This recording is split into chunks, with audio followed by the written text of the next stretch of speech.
আসসালামু আলাইকুম, আপনাদের সবাইকে স্বাগতম নতুন একটি ভিডিওতে। আজকে ভিডিওটিতে আমরা দেখব ময়মনসিংহ বোর্ডের ম্যাথ প্রশ্নের এমসিকিউ প্রশ্নের সমাধান।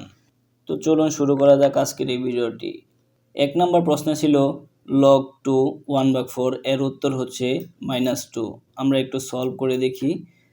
হচ্ছে log 2 এইখানে রাখবো আর হচ্ছে 2 স্কয়ার এইটা ইনভার্স করে দিলে এইরকম হয়ে যায়, তারপর পাওয়ারটা সামনে চলে আসে আর log 2 কাটা চলে যায়, যার ফলে উত্তর থাকে -2। তারপর হচ্ছে 2 নাম্বার কোশ্চেনটি হচ্ছে সমীকরণের সমাধান √3x - 3 + 1 = 0 সমীকরণের সমাধান সেট কোনটি? যদি আমরা সমাধান করার চেষ্টা করি তাহলে এমন আসে 3x - 1 = -1, তারপর হচ্ছে এইটার ওই পাশে নিয়ে গেলে ইকুয়াল টু থাকে হচ্ছে 2, তারপর বর্গ করে দিলে থাকে হচ্ছে x = 4/3, উত্তর হচ্ছে এটি, অর্থাৎ ছোট গ নাম্বার। তারপরে প্রশ্নটি হচ্ছে একটি রম্বসের নিচের কোনটি সঠিক? প্রতিসাম্য রেখা দুইটি, ঘূর্ণন কেন্দ্র কর্ণদ্বয়ের ছেদবিন্দু এবং ঘূর্ণন প্রতিসমতার কোণ 90 ডিগ্রি। উত্তর হচ্ছে 1 ও 2। তারপর 4 নম্বর প্রশ্নটি হচ্ছে sin 3a এবং cosec 3a হলে a এর মান কোনটি? এটির উত্তর আমরা অপশন টেস্টের মাধ্যমে জানব। ধরেন আমরা 30, যেহেতু সঠিক উত্তর 30 ডিগ্রি, তাহলে এটি দিয়েই দেখি। sin 3 × 30 অর্থাৎ sin 90 ডিগ্রি, অর্থাৎ sin 90 ডিগ্রির মান হচ্ছে 1 এবং হচ্ছে cosec 90 ডিগ্রির মানও হচ্ছে 1, তাহলে উত্তর হচ্ছে গ নাম্বার। তারপর 5 নাম্বার প্রশ্নটি হচ্ছে ত্রিভুজ ABC AC = BC এবং কোণ A = 25 হলে কোণ ACB সমান কত? অর্থাৎ যেহেতু দুইটি বাহু সমান, অর্থাৎ এটি একটি দ্বিসম ত্রিভুজ, দুইটি বাহুর সাথে সাথে দুইটি কোণও সমান হয়ে যাবে, অর্থাৎ একটি কোণ দেওয়া আছে 25 এবং আরেকটি কোণও 25 হয়ে যাবে, তাহলে 25 যোগ করলে 50 থাকে। তারপর যেহেতু আমরা জানি ত্রিভুজের তিন কোণের সমষ্টি 180 ডিগ্রি, তাহলে 180 ডিগ্রি থেকে 50 ডিগ্রি বাদ দিলেই 130 ডিগ্রি পেয়ে যায়, অর্থাৎ সঠিক উত্তর হচ্ছে ছোট গ নাম্বার। তারপর 6 নাম্বার কোশ্চেনটি হচ্ছে a⁴x = b⁴y এর ক্ষেত্রে নিচের কোনটি সঠিক? log a⁴b⁴y/x উত্তর সঠিক হচ্ছে 1 and 2। তারপর 7 নাম্বার প্রশ্নটি হচ্ছে একটি উদ্দীপক সম্বলিত প্রশ্ন, যেটি দেওয়া আছে sin a = 1/x হলে cot a এর মান নিচের কোনটি? তাহলে আমরা একটু এই ত্রিভুজ থেকে লক্ষ্য করতে দেখতে পাই sin a সমান সূত্র জানি লম্ব বাহু ত্রিভুজ, তাই দিয়ে দিলাম 1/x। তারপর হচ্ছে আমরা ভূমির মান বের করে ফেললাম পিথাগোরাস উপপাদ্যের সাহায্যে √x² - 1। তারপর cot a এর মান হচ্ছে cot সমান হচ্ছে ভূমি ভাগ লম্ব, তাহলে এইটা ভূমিকে 1 দিয়ে ভাগ করলে √x² - 1 শুধু থাকে, তাহলে সঠিক হচ্ছে ছোট গ নাম্বার। তারপর 8 নাম্বার প্রশ্নটি হচ্ছে y = √2, অর্থাৎ উদ্দীপকে যে ভ্যালুটি দেওয়া আছে cos b = 1/y অর্থাৎ 1/√2 হলে cosec square b - cos square b এর মান নিচের কোনটি? তাহলে শুধুমাত্র এখানে 45 ডিগ্রি কোণটি বসিয়ে দিলেই উত্তর চলে আসবে 3/2। তারপর 9 নম্বর প্রশ্নটি হচ্ছে একটি সমদ্বিবাহু সমকোণী ত্রিভুজের সমান সমান বাহুদের প্রতিটির দৈর্ঘ্য 2a সেন্টিমিটার হলে ত্রিভুজটির ক্ষেত্রফল কত বর্গ সেন্টিমিটার? উত্তর হচ্ছে 2a²। তারপর প্রশ্নটি হচ্ছে একটি বৃত্তের বহিস্থ কোনো বিন্দু থেকে বৃত্তে দুইটি স্পর্শক আঁকা হলে বৃত্তের কেন্দ্রস্থ কোণ 110 ডিগ্রি, বহিস্থ বিন্দুতে উৎপন্ন কোণের মান কত? উত্তর 70 ডিগ্রি। তারপর প্রশ্নটি হচ্ছে 2a/y = m² + n² বা mn হলে √a - y ভাগ √a + y = কত? উত্তর হচ্ছে m - n ভাগ m + n। তারপরে প্রশ্নটি হচ্ছে একটি দালান হতে 9√3 মিটার দূরে দালানের শীর্ষের অবনতি কোণ 30 ডিগ্রি হলে দালানের উচ্চতা কত?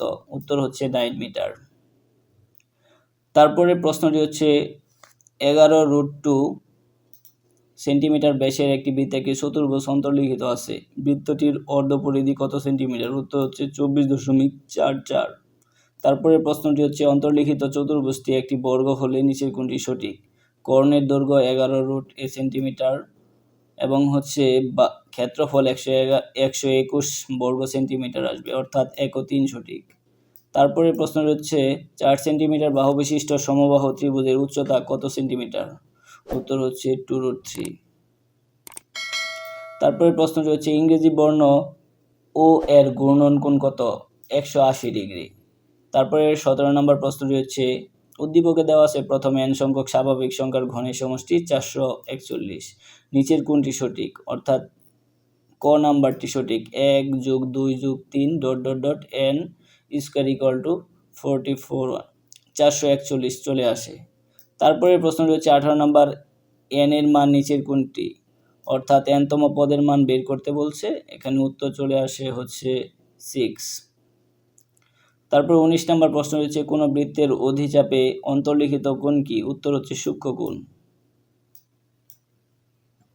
তারপরে আরেকটি উদ্দীপক দেওয়া আছে যে 8,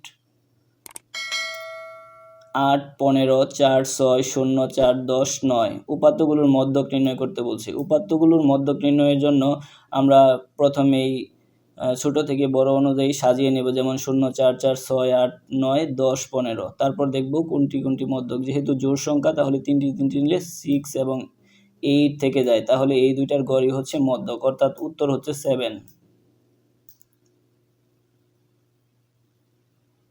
তারপরে 21 নম্বর প্রশ্নটির উত্তর হচ্ছে উপাত্তগুলোর গড় কত? তাহলে গড় করলে চলে আসবে, অর্থাৎ সবগুলোর যোগফল ভাগ হচ্ছে 8,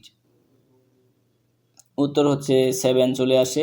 তারপর 22 নম্বর প্রশ্ন, a = 5, a b c এবং b = 3 c d হলে তবে a বাদ b এর প্রকৃত উপসেট কি? অর্থাৎ প্রথমে বাদ সেট করতে হবে, তারপর হচ্ছে সলভ করতে হবে। প্রথমে বাদ সেট বাদ দিলে 3টি উপাদান থাকে, 3টি উপাদানের উপসেট আছে 2 কিউব = 8, আর প্রকৃত উপসেট হচ্ছে n-1, অর্থাৎ 8 - 1 = 7। তারপর 23 নম্বর প্রশ্নটির সমাধান হচ্ছে 0.1 পৌনঃপুনিক প্লাস 0.01 পৌনঃপুনিক ইকুয়াল কত? তাহলে এটি আমরা একটু যোগ করতে এটি সমাধান করি। 1/9 প্লাস হচ্ছে 1/19, অর্থাৎ যেহেতু একটা শূন্য আছে তাহলে 9 এবং 90 এর লসাগু নিলে 90 আসে, তারপর ক্যালকুলেশন করলে উত্তর চলে আসে 11/19। তারপরে প্রশ্নটি নিম্নের কোনটি মূলদ সংখ্যা? এটি উত্তর হচ্ছে 3√125। আমরা যেহেতু 5 কিউব করলে এরকম চলে আসে, আর 3 হচ্ছে কনভার্ট করলে 1/3, 3 চলে যায়, তাহলে 5 থাকে, অর্থাৎ এটি একটি মূলদ সংখ্যা। তারপরে প্রশ্ন হচ্ছে x + y 6 এবং 6x - y x y এর ভ্যালু কত? তাহলে প্রথম সংখ্যা সমান প্রথম সংখ্যা, দ্বিতীয় সংখ্যা সমান দ্বিতীয় সংখ্যা আমরা লিখে দিব, এই যে এইভাবে লিখে দিব। তারপর হচ্ছে যোগ বিয়োগ করলে আমরা ভ্যালু পেয়ে যাব, x এর মান চলে আসবে 6 এবং হচ্ছে y এর মান 0। 26 নম্বর প্রশ্ন হচ্ছে m/n = 4, 5, n/l হলে 4 × 5, m/l সমান কত? উত্তর চলে আসবে 20:20, অর্থাৎ এটাকে 5 দিয়ে গুণ করলে হবে, এটাকে 4 দিয়ে গুণ করলে হবে। তারপরের প্রশ্নটি x + y = √13 এবং x - y = √5, 2xy এর সূত্র কি? সরাসরি 2xy এর সূত্র আছে, আবার যদি কেউ চান ab এর সূত্র ফালিয়ে 2 দিয়ে গুণ করে ফেলতে পারেন, উত্তর হচ্ছে 4। তারপরে প্রশ্ন হচ্ছে f(x) এর একটি উৎপাদক 2x + 5 হলে নিচের কোনটি f(x) এর শূন্য? অর্থাৎ এই জায়গায় জাস্ট ভ্যালুগুলা বসিয়ে অপশন টেস্ট করলেই উত্তর চলে আসবে, অর্থাৎ এই অপশনটি বসালে দেখা যাচ্ছে 2 × -5/2 + 5, এই 2 চলে গেল, তারপর থেকে যায় -5 + 5 = হচ্ছে 0, অর্থাৎ সঠিক উত্তর হচ্ছে গ। তারপরে 29 নম্বর প্রশ্ন হচ্ছে 25p² + 49q² এর সাথে কত যোগ করলে যোগফল পূর্ণবর্গ রাশি হবে? উত্তর হচ্ছে 70pq। তারপরে এবং সর্বশেষ 30 নম্বর প্রশ্ন হচ্ছে 2x = y + 2 সরলরেখাটির উপরস্থ বিন্দু কোনটি? অর্থাৎ বিন্দু চাইলেই জাস্ট অপশন টেস্ট, তাহলে অপশন টেস্ট করলে left hand side = right hand side যদি সমান হয় তাহলে সঠিক উত্তর, অর্থাৎ এই অপশনটি বসিয়ে দেখলাম, 0 বসালে 0 এবং -2 বসালে লেফট হ্যান্ড সাইডে 0 থাকে, অর্থাৎ সঠিক উত্তরটি হচ্ছে খ নাম্বার। তো ধন্যবাদ আপনাদের সবাইকে।